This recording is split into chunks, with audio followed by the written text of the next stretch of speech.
Eu queria refletir com vocês sobre um texto, Mateus capítulo 7, são 6 versículos que eu quero ver com vocês, e vamos dar uma olhadinha, uma reflexão, rapidinho. Primeiro eu vou ler todo e depois nós vamos dar uma olhada com um pouco mais de cuidado. Não julgueis, para que não sejais julgados, pois com o critério com que julgardes, sereis julgados, e com a medida com que tiverdes medido, vos medirão também. Por que vês tu o argueiro no olho do teu irmão, porém não reparas na trave que está no teu próprio? Ou como dirás a teu irmão: deixa-me tirar o argueiro do teu olho, quando tens a trave no teu? Hipócrita, tira primeiro a trave do teu olho, e então verás claramente para tirar o argueiro do olho de teu irmão. Não deis aos cães o que é santo, nem lanceis ante os porcos as vossas pérolas, para que não as pisem com os pés, e voltando-se vos dilacerem. Feche os seus olhos. Senhor nosso Deus e Pai, em nome de Jesus, eis aqui a tua palavra. Continua falando conosco, usa-me como um canal de bênção, em nome de Jesus. Amém. Glória a Deus. Amém. Bom, Jesus está diante de um discurso que pode ser visto de uma forma muito pesada, mas ele era muito pertinente no ambiente, principalmente, que ele estava ministrando. Jesus vai falar nesse texto da facilidade que temos de olhar os erros dos outros, da facilidade que temos de observar a vida dos outros, como os outros procedem, e conseguir com muita clareza sentenciarmos as pessoas, julgarmos as pessoas. Isso só é possível, em primeiro lugar, para que entendamos, porque um padrão foi estabelecido. Um padrão de obediência a Deus foi apresentado a um povo formado, por Ele, e baseado nesse padrão, todas as pessoas que infringiam esse padrão, ultrapassavam esse padrão, ele cometia o pecado, um delito. É verdade. Então não existe nada errado se um padrão não determinar o que é certo. E Jesus está trazendo um padrão extremamente rigoroso, ou muito mais forte do que as pessoas podem imaginar. Jesus chega num contexto onde a lei mosaica, o decálogo, os 10 mandamentos, ele representa a base de todas as leis do povo de Deus. Mas levava-se muito em consideração os 10 mandamentos. E qual é o grande problema? É que todas as pessoas são capazes de julgar mediante a esta infração. O cara matou, então ele é um infrator. O cara, ele adulterou, ele é um infrator. Mas Jesus agora traz um sistema muito mais rígido, muito mais forte, um sistema que só a pessoa, Satanás e Deus conseguem identificar. Ao contrário do Velho Testamento, agora O indivíduo não precisa matar para ser um assassino. Agora, ele não precisa mais adulterar de fato para ser um adúltero. Jesus traz a uma colocação que ela é extremamente absoluta para esses três personagens: o indivíduo que pratica, o Satanás que acompanha e Deus que é o onisciente e o onipresente. Eu não sou capaz de observar, se eu estiver em algum ambiente, se minha esposa estiver cobiçando um outro homem.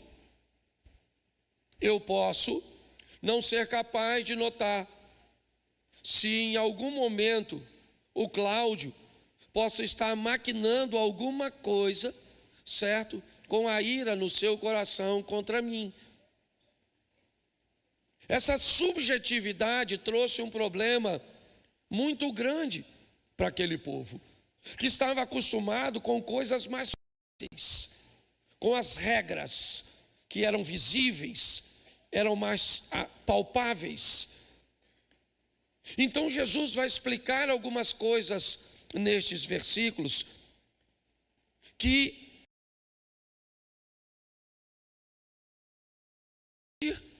comigo. Por que é que ele expôs essas coisas? E nós não vamos fazer isso com o nosso cachorro. Nós não vamos fazer isso com o nosso carro. Nós não vamos fazer isso com a nossa casa. Nós vamos fazer isso com o nosso irmão. Assim como os 10 mandamentos, boa parte deles sempre está relacionada no relacionamento entre irmãos, porque você vê, ame a Deus sobre todas as coisas, ame o próximo como a ti mesmo, já envolveu meu irmão. Aí eu digo que não pode roubar, roubar quem? Meu irmão. Aí eu não posso matar, matar quem? Meu irmão. Aí eu não posso adulterar, adulterar com quem? Com a mulher ou com o marido da minha irmã ou do meu irmão. Aí eu não posso cobiçar, cobiçar o quê? As coisas que é do outro. Se você observar, a infração das leis de Deus sempre estabelece o relacionamento entre nós e o nosso irmão. Essa guerra, essa batalha que vamos ter que enfrentar.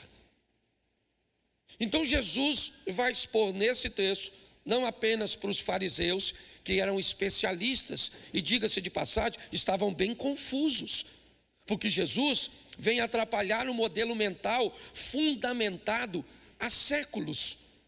É verdade. E agora Jesus chega trazendo uma nova aplicação. Eles têm todo o direito de se atrapalhar com a adaptação inicial. Você pega um cara equilibrado como Nicodemos, vai conversar com Jesus, muito confuso. Sabemos que és mestre, vindo de Deus, entendemos esses sinais, mas o Senhor vem falar de nascer de novo, como é que funciona essa história? As pessoas estão muito atrapalhadas em seus julgamentos.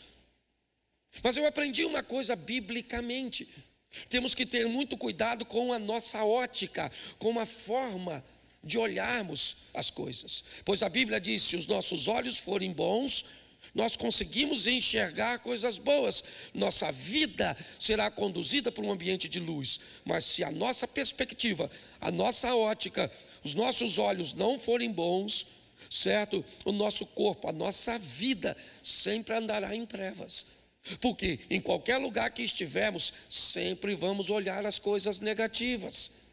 Sempre vamos olhar os erros da igreja, os erros do cônjuge, os erros do professor, os erros dos pais, os erros dos filhos, certo? Então é isso. Pessoas com os olhos ruins só conseguem enxergar, enfatizar coisas ruins.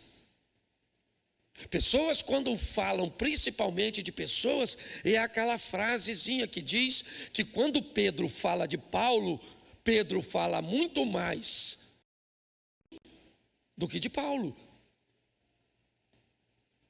Então a minha proposta é criar uma cultura onde nós consigamos entender o que Jesus está expondo aqui. Então vamos lá, verso de número 1, ele começa dando uma afirmação: não julgueis para que não sejais julgados. Olha só, Jesus vai falar do cuidado que precisamos ter quando nós vamos avaliar os nossos irmãos. Para isso, precisaremos de um padrão estabelecido, para estabelecermos ou fazermos esse julgamento, tá certo? Então nós temos algo que não foi cumprido, algo que não foi feito, algo que não foi realizado conforme deveria ter sido feito, desde uma tarefa simples até uma complexa. Quando alguém foge do padrão, eu preciso ter o cuidado, porque em mim será acionado o desejo de me tornar sobre esta pessoa um juiz. Isso. Sua esposa falou algo que não deveria, se torne um juiz e a julga. Ela está errada, equivocada, perdida em seus pensamentos. Então tá bom. Esse é seu julgamento sobre ela. Entende? Alguém te fez alguma coisa, te deu uma fechada, deixou de fazer alguma coisa. Todas as vezes que alguém fizer algo, seja essa pessoa quem for, conhecida, desconhecida, você encontre com ela apenas uma vez, certo? E nunca mais vai vê-la. Se ela fizer alguma coisa que fuja do padrão, o que vai acontecer? Você terá uma boa oportunidade de infringir este texto, certo? Julgar alguém. Essa é a grande verdade. Então a primeira coisa que eu quero chamar a sua atenção e a minha é cuidado. Quando as coisas não acontecerem segundo os padrões que deveriam, quando alguém, não for fiel corretamente a instrução que recebeu, a tarefa que recebeu, cuidado com o que você vai falar a respeito dessa pessoa. Esse é o primeiro alerta. Isso só acontece, e agora vai acontecer muito mais, porque Jesus disse ser a luz do mundo, porque Jesus agora nos deixa o Espírito Santo. E para nós isso é muito mais perigoso, porque agora nós temos muito mais clareza. As desobediências, certo? As infrações há anos atrás, elas só eram reconhecidas pelos líderes religiosos que detinham o conhecimento da palavra de Deus. Hoje não. Hoje nós podemos sentenciar as pessoas, quer através da lei de Deus, do conhecimento da palavra, ou simplesmente porque essa pessoa fez, ou deixou de fazer, ou fez algo que não devia. Porque a luz, o conhecimento, ele traz o pecado à tona. Essa é a grande verdade. Então nós temos que ter muito cuidado com essa situação. Então, se eu vou julgar, ou se eu quero ser alguém que vai avaliar alguém, vai aqui uma boa pergunta, que a maioria de nós quase sempre não temos como responder. Você conhece em torno dessa situação toda a verdade? A primeira pergunta que você deve fazer é isso: eu conheço em torno desse assunto toda a verdade? Será que o material que está sobre a minha mesa, ao lado desse martelo que eu pretendo bater, ao lado dessa sentença que eu pretendo dar, será que ali realmente está, naquele processo, todas as informações? Será que eu sou capaz de saber por que alguém cruzou aquelas portas e foi tão grosso como obreiro aqui? Será que eu sei de verdade por que aquela pessoa entrou vestida tão inapropriadamente para um culto de louvor e adoração a Deus? Será que eu consigo entender de onde procede de verdade aquele nervosismo? Dane-se, porque eu, quando fico nervoso, sou capaz de me controlar. Então, se eu sou capaz de me controlar, que todo mundo se controle. Ah, é assim? Então tá certo. Você quer pegar talvez uma virtude sua, se é que isso vai ser virtude? Então uma boa pergunta é: se eu quero me tornar um juiz, pelo menos que eu seja um juiz justo. Que eu saiba por que essa pessoa não pagou. Que eu saiba por que essa pessoa não fez. Por que será que um homem entrou aqui vestido de mulher? Uma mulher entrou aqui se comportando como um homem. Eu tenho em cima do meu tribunal verdades concretas para avaliar isso e para sentenciar essas pessoas? Porque segundo o texto que lemos, eu tenho que ter muito cuidado, porque com a medida que eu medi, eu já vou mostrar isso mais à frente, eu vou ser medido.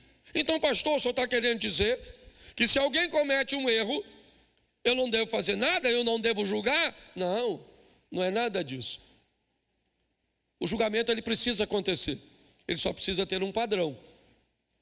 Primeiro, ele precisa ter amor, porque o amor vai fazer com que você invista um pouco de tempo antes de bater esse martelinho dessa pessoa sem vergonha, desse mentiroso, desse grosseiro, desse isso, desse aquilo, que fez isso, que fez aquilo e que fez aquilo outro. Porque eu preciso entender, junto com você, que sentença será dada por um juiz desse tipo, que julgou fora da verdade, que julgou, diante de uma luz que não trazia a todos, as informações. Então eu preciso, se eu quero realmente fazer o que Deus determinou, primeiro, eu vou amar essa pessoa, independente de que ela seja, independente do jeito que ela está vestida, da cor de seu cabelo, do carro cujo qual ela estacionou, dos acessórios que usa em seu corpo, independente de quem seja, eu preciso aprender a amar. Segundo, eu preciso exortar essa pessoa, arrumar um meio de fazer com que essa pessoa tenha acesso à informação de que aquilo que ela está fazendo não está correta. Sim, porque senão eu corro o risco de me tornar um conivente. Então essa pessoa precisa saber que ela não pode se comportar desse jeito, que ela não pode falar desse jeito, que ela não pode fazer isso, que ela não pode usar isso. Mas não pode segundo que padrão? O nosso padrão. Eu estou falando para crente. Tá certo? Eu não posso pegar um padrão moral nosso e levar para alguém que talvez tenha entrado aqui pela primeira vez. E que às vezes você vai olhar a pessoa e você nitidamente, quando você vê alguém entrando num ambiente fora do protocolo, certo? A primeira coisa que você deve imaginar o que é? Essa pessoa não conhece, ela não faz parte do nosso ambiente. Você vai conversar com alguém que na porta da igreja fala um palavrão, você subentende que essa pessoa não conhece, ainda não está inserida nos padrões. Eu convivo muito com isso. Eu estava em Belo Horizonte, no aeroporto, conversando com um cantor famoso, quando de repente me aborda um cara para me cumprimentar. Em alguns segundos ele falou uns 10 palavrões comigo. O senhor é isso, o senhor é aquilo, o senhor é aquilo outro, o senhor faz isso, o cara quase morreu, o cantor. E eu vi que ele estava desfalecendo, porque ninguém pode cumprimentar um pastor com tanto palavrão. E aí Eu dei um abraço nele e falei: rapaz, que maravilhoso, nossa, como você gosta de mim, Deus te abençoe, sua casa, sua família, vá em paz. E o cara me olhou como quem diz assim: como é que o senhor deixa que falta de respeito um cara te cumprimentar? Ele estava me desrespeitando, sim ou não? Não, ele só não conhece o nosso protocolo, mas o juiz, não vou falar o nome, que isso vai para a internet. Então, as pessoas têm que saber sim. Então a Bíblia diz: alguém vacilou, você tem que chamar alguém, uma autoridade, ir lá chamar a pessoa no privado, falar: maluco, o negócio é o seguinte, a casa caiu, você fez isso e isso. Tem que ser exortado, sim ou não? Com a moça, sim ou não? Tem que ser disciplinado, sim ou não? Sim, também com amor. É assim. Tem que ser educado, instruído, sim ou não? Isso. E tem que ser observado para não fazer de novo, sim ou não? Então, antes de estabelecermos um julgamento, porque parece, né? Não julgueis, então tá bom, então a gente não vai se meter em nada e que vire uma grande bagunça e nós não façamos nada. Não é isso que a Bíblia está dizendo. A Bíblia está nos incumbindo de gerar um processo estabelecido por amor que mude a vida das pessoas. Verso 2 diz assim: porque com o juízo que julgardes serei, e com a medida com que tiverdes medido, vos medirão também a isso. Bom, esse é um texto muito interessante, porque ele diz o seguinte: essa é a palavra de Deus, sim ou não? Deus mente? Não. Ele se arrepende? Não. Certo? Então eu tenho que entender uma coisa: se eu usar de uma medida indevida, eu posso me preparar, porque vai dar ruim. Não vai voltar no mesmo ambiente, mas vai voltar. Eu vou te dar um exemplo disso. O Jacó queria apanhar a primogenitura do Esaú, sim ou não? Sim ou não? Dois irmãozinhos, não é? Eu aprendi uma coisa: o Caim teve problema com quem? Com quem? Com o irmão. Aí o Davi teve problema com quem? O José teve problema com quem? Aí o Esaú teve problema com quem? O Isaac teve problema com quem? O filho pródigo teve problema com quem? E você tem problema com quem? O irmão. Pastor, não tem problema com meu irmão. Tem, porque nós somos filhos de Deus. Sua mulher é sua irmã também. Seu marido é seu irmão, seu filho é seu irmão. É tudo irmão. Uma família só. E sabe que eu aprendi uma coisa? Qualquer problema que tenhamos com o nosso irmão pode comprometer o nosso relacionamento com o pai. Veja. Você briga com o irmão e se separa do pai. Então você cuidado com que as coisas. O Jacó estava lá, doido na primogenitura do Esaú, que também não estava fazendo muito assim. Estava nem aí. Esaú era meio imediatista. Ele falou: estou com fome agora. Primogenitura só quando tiver papai estiver morrendo. Então dá minha comida que se dane a primogenitura. Mas o tempo chegou, sim ou não? Ele traiu o irmão, sim ou não? Resolveu? Não, fugiu. Fugiu ou não fugiu? O irmão dele foi com ele? Não, mas o que ele semeou, lembra, com a medida que você medir. Foi lá, trabalhou para o sogro, trabalhou, gostou da Raquelzinha, que era gostosinha, bonitinha, trabalhou um tempão para ela, sim ou não?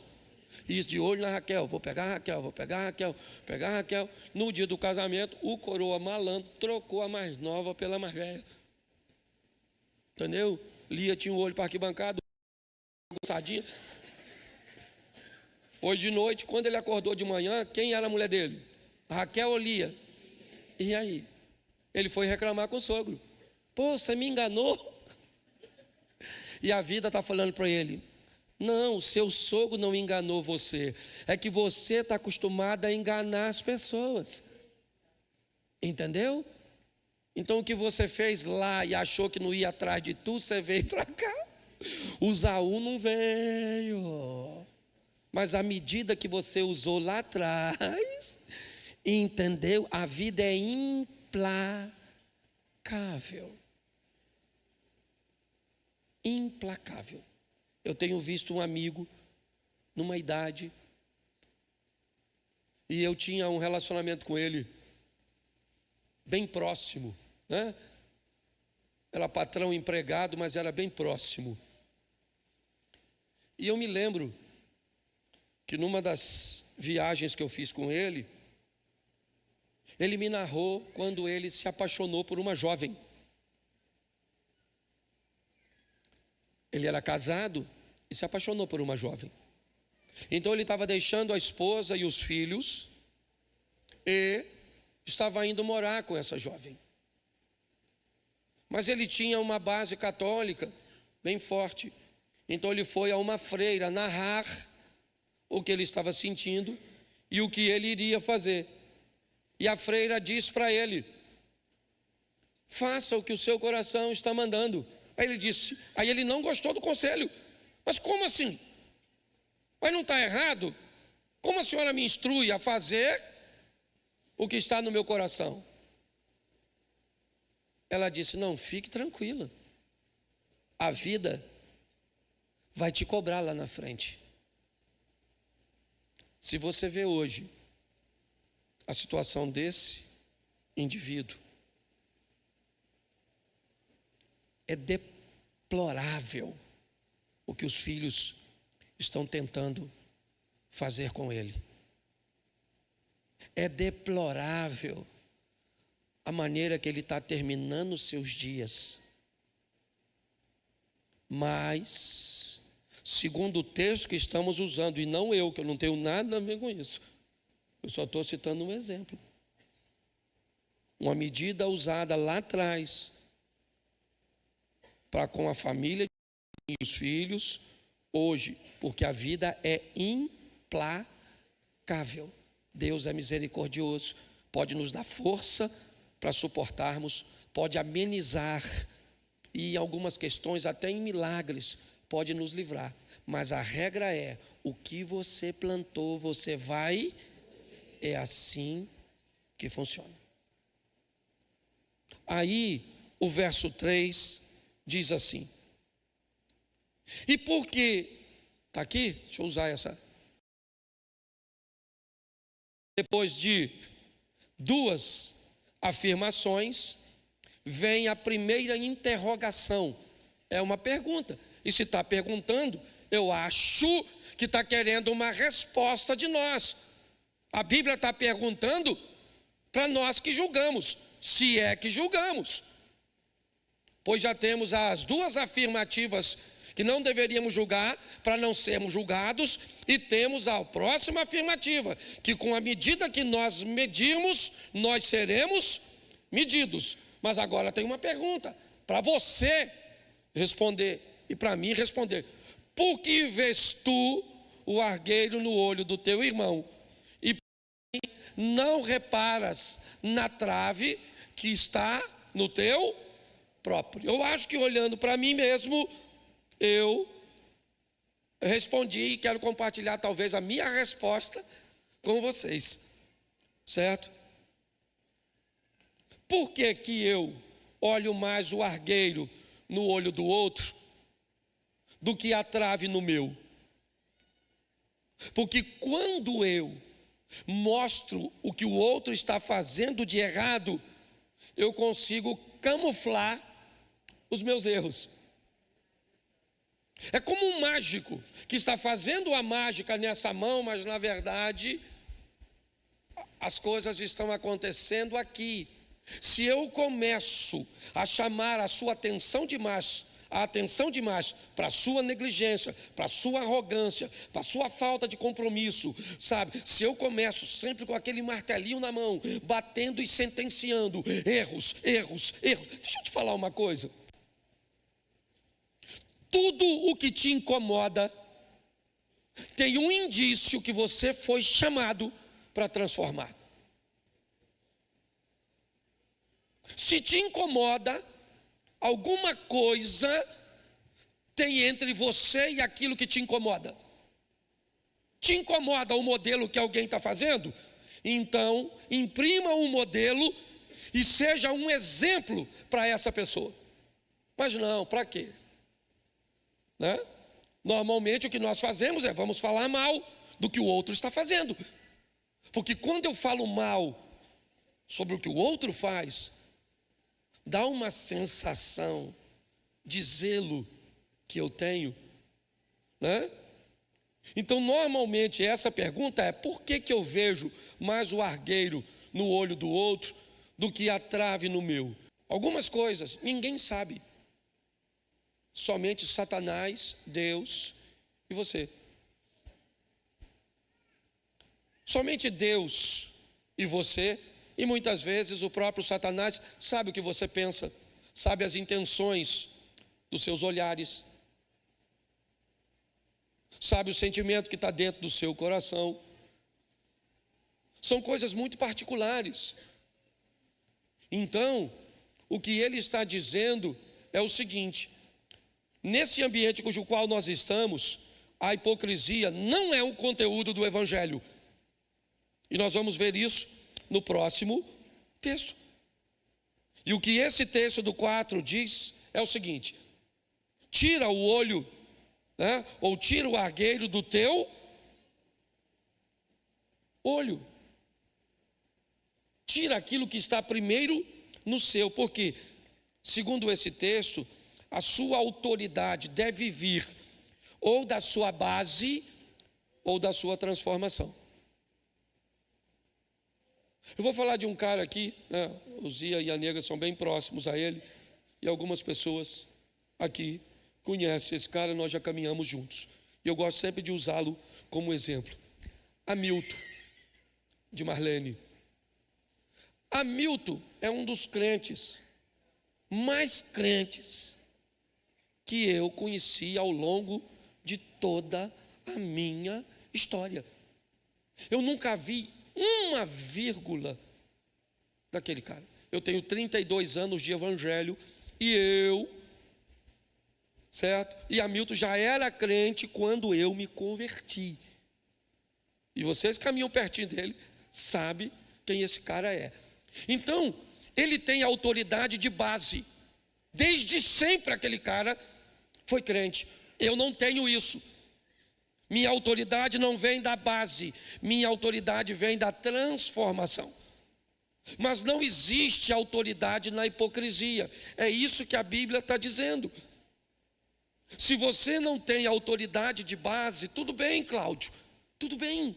Mas pelo menos adquira a sua autoridade da transformação que você enfrentou ou viveu do seu relacionamento com Jesus. Muitos de nós aqui temos vergonhas e grandes de nosso passado. Fizemos coisas cujas quais nós sentimos nojo, vergonha, não queremos que ninguém mexa nem toque. Mas isso são coisas do nosso passado. Hoje, certo? Nós temos autoridade, porque o texto está dizendo, certo? Como você vai dizer para teu irmão: me deixa tirar o argueiro do teu olho, se você tem uma trave no seu? Então não cabe hipocrisia. E se eu quero ter autoridade, primeiro eu uso esse poder que eu quero oferecer aos outros, a mim mesmo. E aí sim, eu posso olhar para esse texto de uma forma mais legal, sabe? Porque aí eu posso dizer: bom, eu tenho uma trave no olho, você tem um argueiro no seu. Eu sou seu marido. Eu tenho defeitos que você não tem. Eu tenho virtudes que você não tem. Você tem virtudes que eu não tenho. Você tem defeito que eu não tenho. Então faz o seguinte, eu vou tirar aí do seu, tira do meu. Vamos criar um ambiente de reciprocidade, onde nós não sejamos juízes um do outro. mas parceiros, alguém que quer ajudar, porque é assim que funciona. Eu sei que eu tenho defeitos, eu sei, mas eu posso pegar tudo isso, não ser um hipócrita, de acusar você, simplesmente porque eu não minto, mas eu cometo um outro delito, então eu vou chamar a atenção para a sua mentira, para parecer que eu não tenho a minha defesa. Então, quando nós entramos nesse ambiente, e aí o verso 5 vai dizer, vamos lá, o meu tempo é curto aqui, eu não posso, bota o verso 5, por favor. Hipócrita, aí ele está dizendo, se você faz isso, preste atenção, os dois textos já eliminou um grupo. Não julgue para não ser julgado. Com a medida que você julgar, você vai ser medido. Então tá bom, ali nós sentenciamos a um grupo. Aí ele faz duas perguntas e já ele volta para as sentenças. Certo? Mas agora ele está sentenciando no 5. Se as suas respostas foram erradas no 3 e no 4, o 5 é para mim e para você. Hipócrita, tira primeiro a trave do teu olho, então você verás claramente para tirar o argueiro do olho do teu irmão. O que esse texto diz é que muitas vezes usamos uma visão comprometida. Quem tem uma trave no seu olho, quem tem um cisco no seu olho, e aqui não tem nada a ver com os olhos carnais, não é isso. Todas as vezes que um cisco cai no seu olho, ele prejudica a sua visibilidade. E visibilidade comprometida tem tendências a gerar mais confusão do que solução. Então eu preciso ter uma visão clara para que eu consiga, né, oferecer uma solução. Eu estou falando isso para a igreja, eu estou falando isso para a família. Porque se nós não tivermos esse entendimento, nós vamos ter sérias dificuldades. Então eu não tenho uma visão nítida, utilizando uma visão comprometida, eu julgo você. Isso. Eu não deveria fazer isso, certo? Com essa base. Por quê? Porque eu não vou ser justo. Então eu corro o risco de propagar uma mentira. E isso é uma coisa muito comum acontecer. Às vezes você acorda de manhã, alguém postou. Quem aqui já repostou uma mentira? Por exemplo, fulano morreu. E você mandou para alguém que fulano morreu. Seja franco. Para me saber. Poxa, legal. Pouca gente. Certo? Nossa. Não, eu acho legal, porque significa que o povo observa tudo antes de... Mas eu não reposto assim não. Mas esse dia fui postar num grupo algo. Eu pertenço a um grupo que o pastor Silas pertence. E eu postei um troço que me mandaram nesse grupo. E ele veio logo depois e escreveu assim: é verdade ou mentira? Quando ele falou é verdade ou mentira, eu fui ver. Aí eu escrevi lá depois: mentira, eu estava brincando.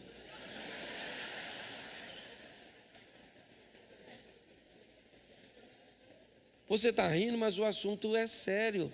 Isso é uma coisa muito simples, né? Aparentemente, mas não é não. Porque se eu propago uma mentira, deixa eu ver só como é que está a igreja. Que às vezes a igreja está melhor que o pastor. Quem aqui já propagou uma mentira mesmo sem querer, levante a mão. E agora já aumentou o número dos fiéis. Certo? Às vezes acontece. Alguém coloca algo, um número, uma coisa, e você acredita naquilo e divulga. Aí eu te pergunto, quando você propaga uma mentira que o outro contou, você também é mentiroso? Sim ou não? Sim ou não? Pois é. E tudo isso não vai acontecer com um animal, com um objeto. Vai acontecer conosco. Então eu parei para refletir e vou fechar no verso 6. Coloca para mim, por favor. Porque ele diz: não dei aos cães o que é santo, nem lancei aos porcos as vossas pérolas, para que não as pisem com os pés e, voltando-se, vos dilacerem. Note que parece que esse texto está totalmente fora do contexto. Porque ele começa dizendo: não julgue para não ser julgado. Com a medida que você julgar, você será julgado. Cuidado para com um argueiro ou uma trave no seu olho, você não tentar tirar um cisco, que também dá muita confusão entre os irmãos. E me parece que é isso que Jesus está querendo resolver. Melhorar o relacionamento interpessoal das pessoas. E aí ele traz à tona algo muito interessante. Ele diz: não pegue as coisas santas e jogue para um cão. E ali não é um cachorro, não. Ali ele está dizendo: vocês não peguem algo que é valioso, santo, falando de níveis espirituais, e pegue para alguém, e dê para alguém que não tem valor nenhum sobre aquilo que você está dando. E aí agora ele muda de assunto e diz: não pegue uma pérola e olha só, nem lanceis aos porcos as vossas pérolas.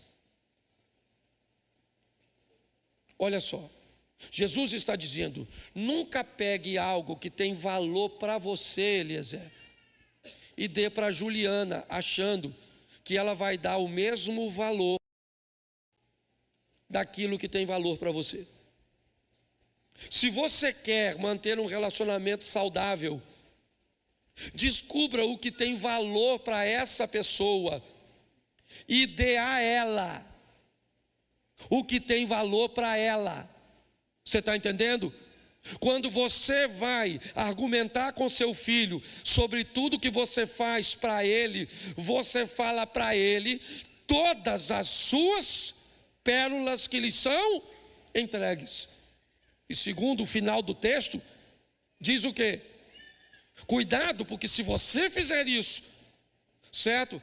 As pessoas vão pisar suas pérolas, vão fazer de nada suas coisas santas.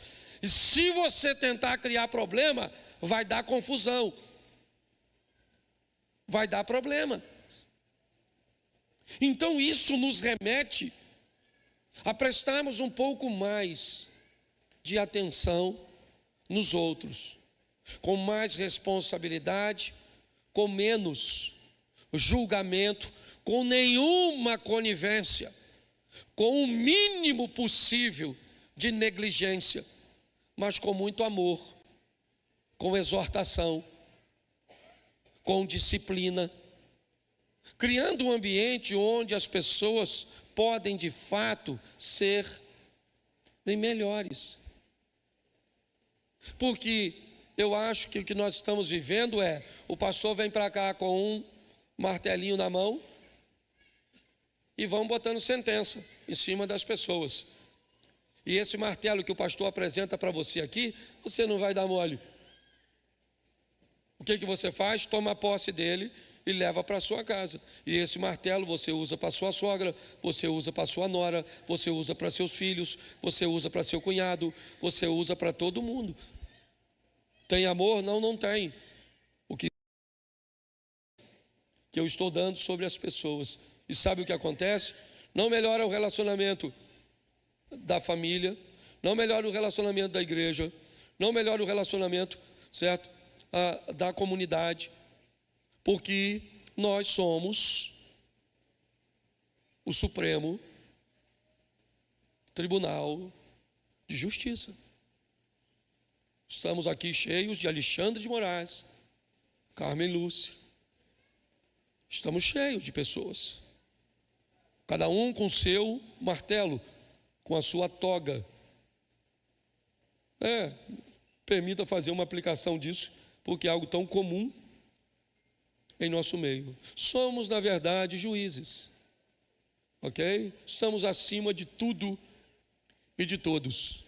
Julgando o nosso cônjuge, julgando nossos filhos, julgando nossos pais. Vamos julgar os obreiros externos, os obreiros internos, vamos julgar os pastores, vamos julgar os professores, vamos julgar a turma, porque aqui, presta atenção, o telão não está funcionando, então vamos julgar o pessoal da mídia, vamos julgar a pessoa que talvez vai fechar seu carro lá na frente, vamos fazer isso. Não é assim que a Bíblia nos instrui. E foi isso que Deus compartilhou comigo, e eu aprendi uma coisa. Uma palavra, ela primeiro tem que falar comigo, para depois eu consiga com mais facilidade transmitir para a igreja.